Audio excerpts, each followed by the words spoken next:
Le candidat républicain à la présidence Donald Trump et la vice-présidente Kamala Harris, candidate démocrate présumée, se sont attaqués l'un à l'autre pour tenter de séduire les électeurs indécis.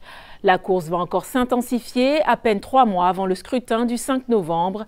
Véronica Balderas-Iglesias de la VOA fait le point, le récit avec Lionel Gaïma. À quelques 100 jours des élections générales américaines, le candidat républicain à la présidence Donald Trump a intensifié ses attaques contre la présumée candidate démocrate et vice-présidente Kamala Harris lors d'un rassemblement à St. Cloud dans le Minnesota. Nous avons une nouvelle victime maintenant, Kamala. Nous avons une toute nouvelle victime et honnêtement, c'est une folle de la gauche radicale. Kamala Harris a vivement réagi à la déclaration de Trump lors de sa campagne à Pittsfield dans le Massachusetts. Vous avez peut-être remarqué que Donald Trump a eu recours à des mensonges insensés sur mon bilan et sur certaines de ses déclarations et celles de son colistier. C'est tout simplement bizarre.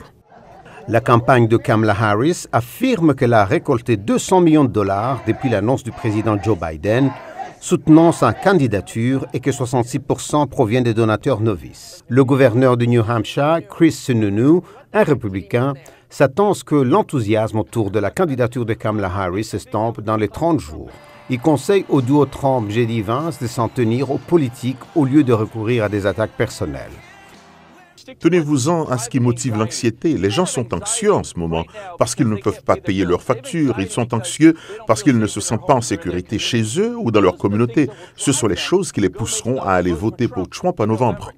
Le gouverneur démocrate du Maryland, Wes Moore, a déclaré qu'il pensait que la vision de Harris pour l'avenir l'aiderait à convaincre les électeurs indécis dans les États clés. Je pense que ce que les gens disent maintenant, c'est que nous pouvons enfin avoir une conversation sur leur choix dans cette élection, que les gens voient que ce n'est pas seulement la démocratie qui est en jeu, c'est aussi le fait que les valeurs fondamentales, la façon dont nous pensons aux libertés économiques sont en jeu. Harris doit annoncer son choix pour la vice-présidence avant la Convention nationale démocrate prévue en août à Chicago. Géographiquement, c'est souvent la façon dont cela se fait.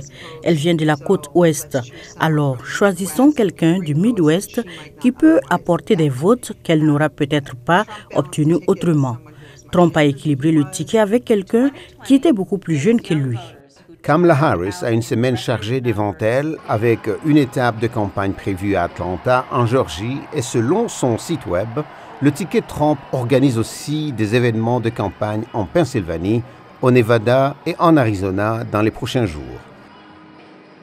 Les gouverneurs démocrates et autres responsables pressentis pour être les colistiers de Kamala Harris sont partagés entre leur autopromotion ainsi que la défense loyale de leur potentielle dirigeante. Le gouverneur de Pennsylvanie, Josh Shapiro, a fait campagne pour Mme Harris lundi à l'extérieur de Philadelphie. Il a fustigé le républicain Donald Trump et a qualifié Mme Harris de tout à fait prête à diriger. Mais il a également présenté ses propres réalisations. Le gouverneur du Kentucky, Andy Beshear, a adopté une approche similaire au cours du week-end. Kamala Harris pourrait aussi envisager de se tourner vers le sénateur de l'Arizona, Mark Kelly, entre autres. Ginny Niwa, VOA Afrique, Washington.